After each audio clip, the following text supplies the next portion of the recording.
Central African adventurer, you are already concluding that plan and Cameroon is in the mix. I will be sharing with you today how I took the train. Did you know we have trains?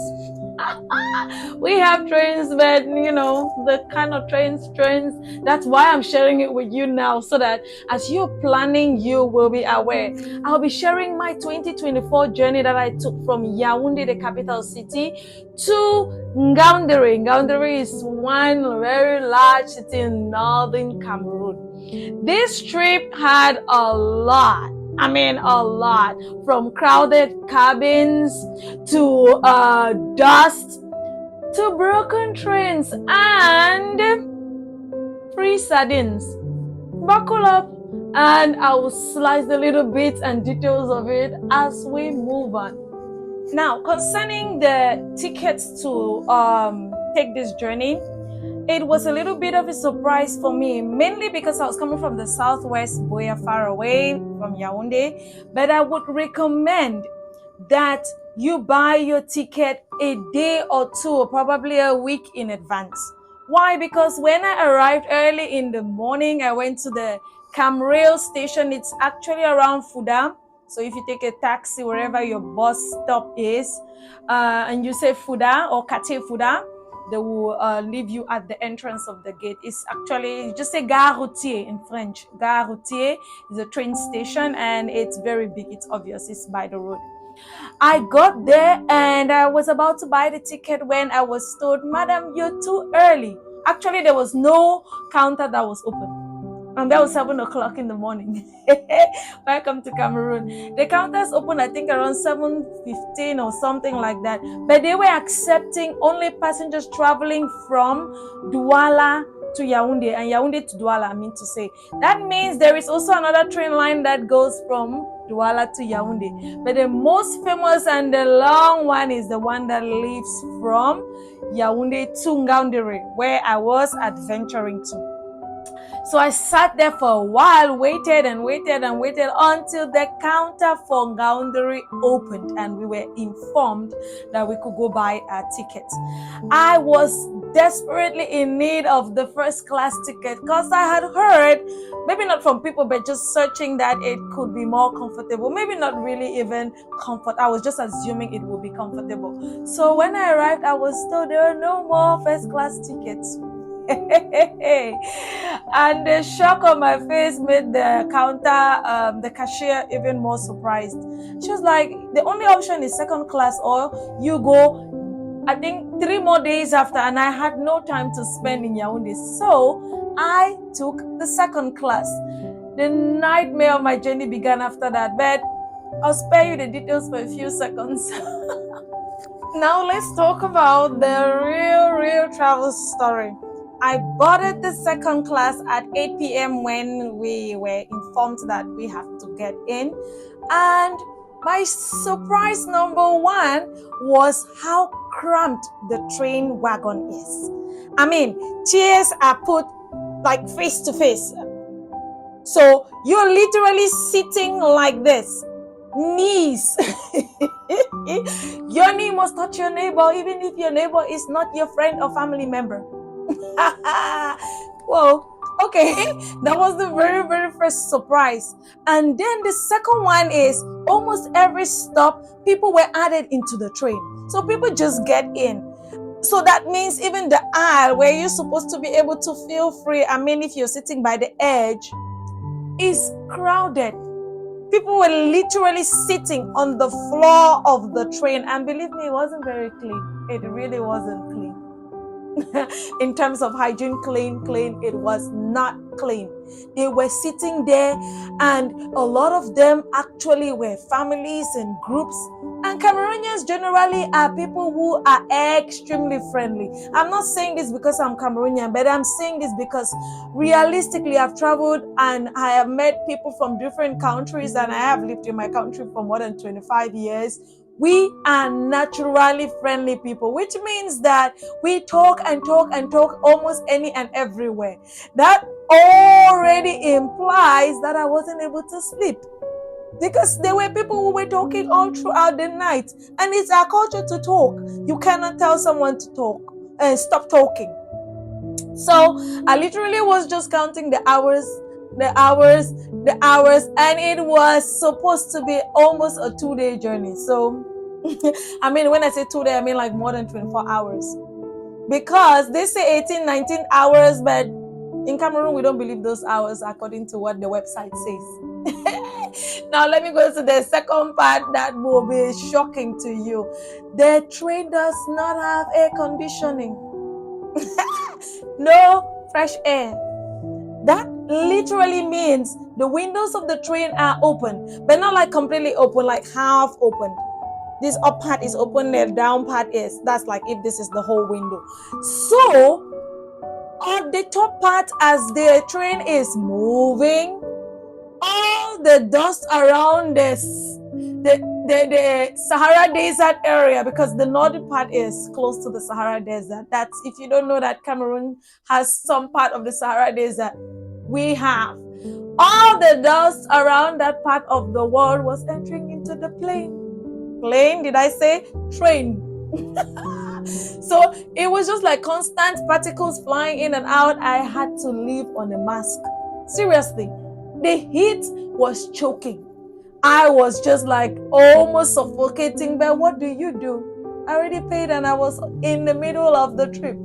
Now, I am saying this based on when we arrived early, like in the morning, from the train in the morning. But in the night, it was harder to sleep apart from the noise, because the windows instead allowed very cold Sahara Desert-like wind to get into the train. So it wasn't really air conditioned. Air conditioning was a different kind of air conditioning.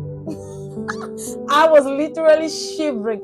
Thank goodness I had thought about it, and I came with a jacket and very thick stuff, so I really didn't feel cold that much. I was wearing gloves and socks. I feel cold a little more, but I would recommend you carry that if you want to dare this, because the whole night felt like a little fridge with the wind, but in the morning when it was, sunny, it was hot.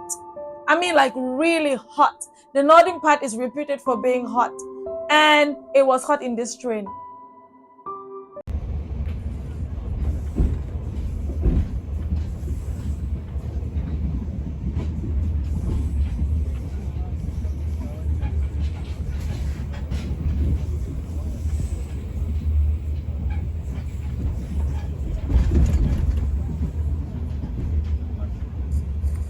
So when we arrived Ngaoundéré is a small village somewhere still close to the northern part.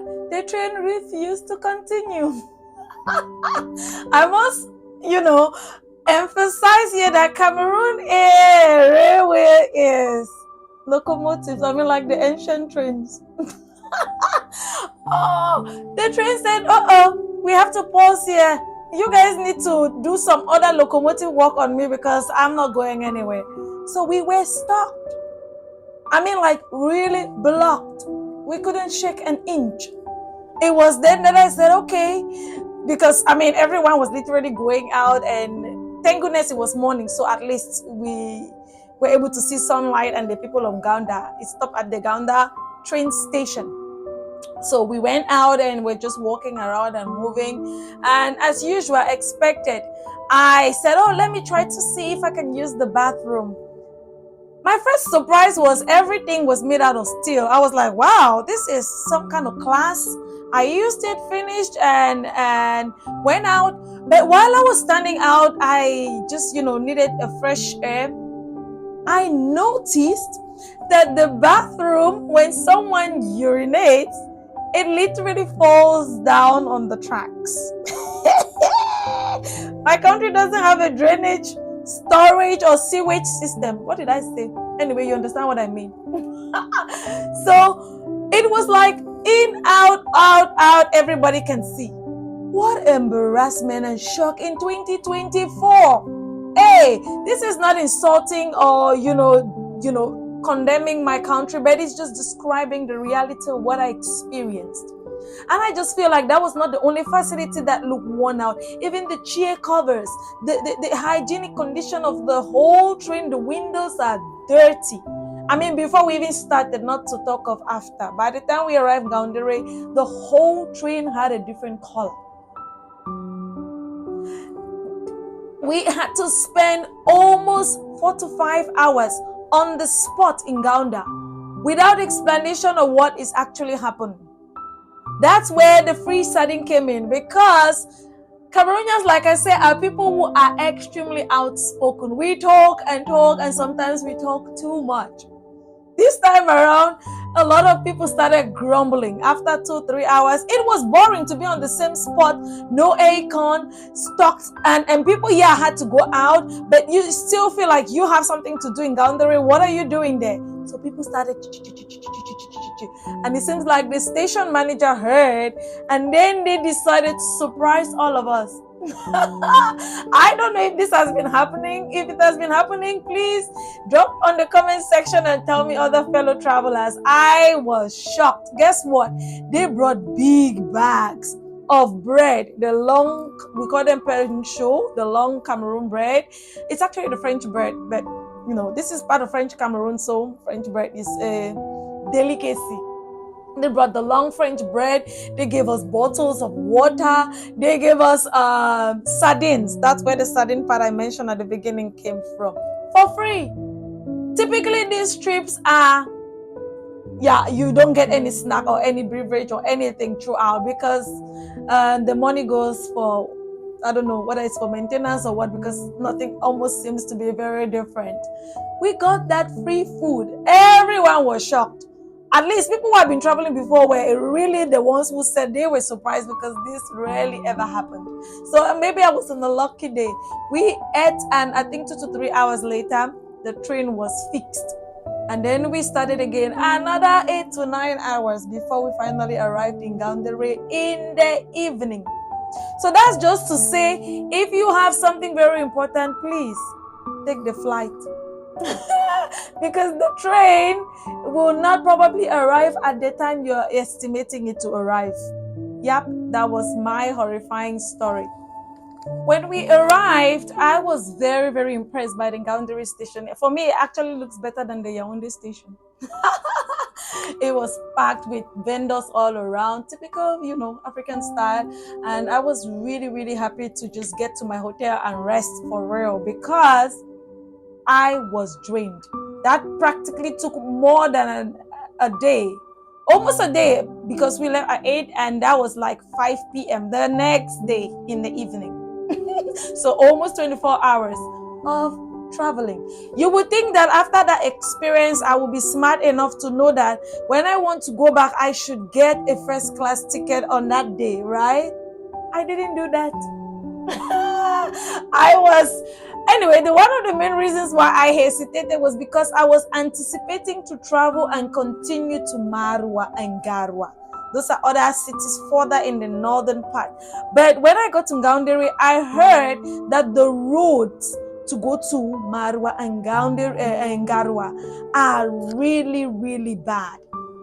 So I had to do a change of plan to just end my trip halfway in Ngaoundere. But then I had a week to decide. However, every day I was just like, I will go buy the ticket. I will go until 2 days to the day that I said, okay, I have to go on this day. I went to the train station, and the same thing that happened to Yaoundé happened again. There were no available VIP first class train tickets. So once again, I had to take, I think there was a second grade first class. So it's not like second class. It was a second grade. I don't even know how to explain the grades. I just asked and they told me that, oh no, this one is like individual seats. It's not the joint seats. So I agreed and I paid. The return was way better because at least this one just had 2 people on each row, like a normal bus. The seats in this part of the wagon were a little clean, yeah, but no aircon as usual, so I had to deal with the window. However, I think while I was in the train, I felt a little more comfortable. This part had lesser people. There were not a lot of people allowed to sit on the aisle, so it was calmer. I was able to sleep at least that night a little bit more compared to the other one. And my return, we didn't have any problem with the train, so it took I think it's 18 hours or so that was estimated, and we arrived to Yaoundé safely. But while in the train, I had a conversation. Fortunately, it was an Anglophone man who works in the northern part who was sitting beside me. So I was curious and I asked him questions about the first class, if he's had the experience. That's when he told me that the first class actually has the sleeper cabins. So it's a bed. You can literally lie down and rest.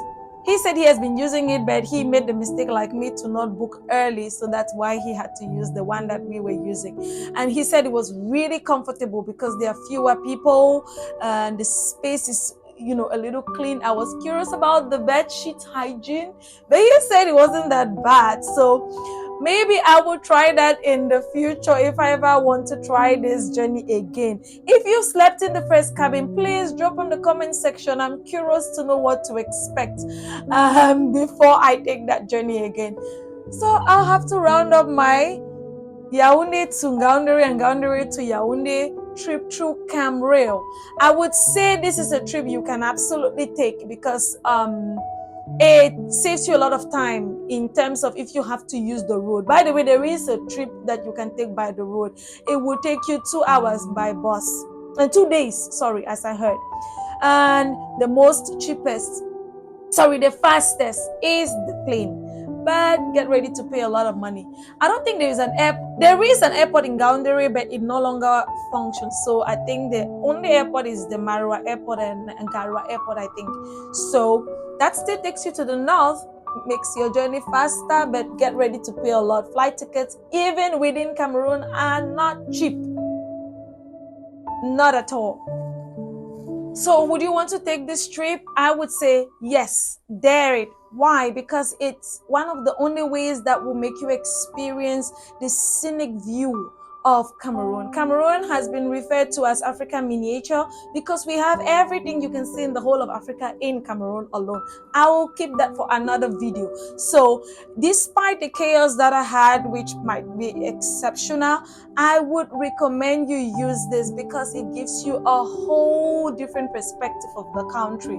If you haven't been liking my videos, this is a point to just like and click and then that notification bell, because I will be sharing a lot about travel stories on things that I will be doing in Cameroon and in other countries. By the way, I'll be posting another video about my train journey, kind of comparatively to this one, in Kenya.